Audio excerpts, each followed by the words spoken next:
Ekene m ndị nwa na-ege m ntị, ekene m nwoke, ekene nwaanyị. Ọ m ka a na-akpọ Igbo culture, onye omenala na-adị mma n'arụ. Abịa m ikwu gbasara nwanne anyị nwoke Ijere Ọgbanje, na-emekwa omenala otu mmasị wee chọọ. Anyị bụ Igbo ka jikọta aka ọnụ, maka anyị bụ Igbo, anyị ma na-eme omenala. Wee na-asị nwoke ma nwaanyị ka anyị negoro vidio a ka ya dị anyị mma n'arụ. Igbo bụ Igbo, ekenekwe m unu.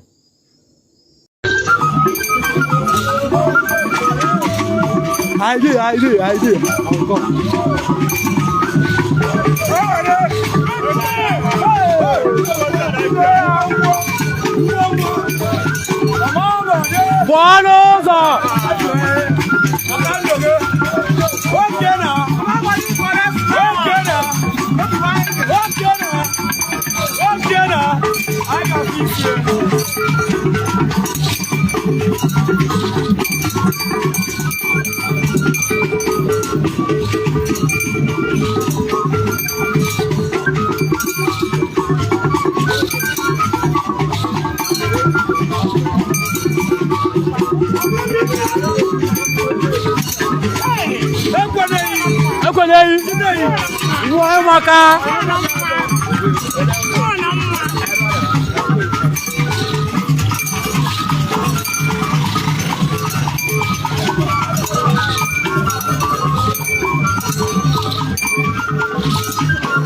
Bye.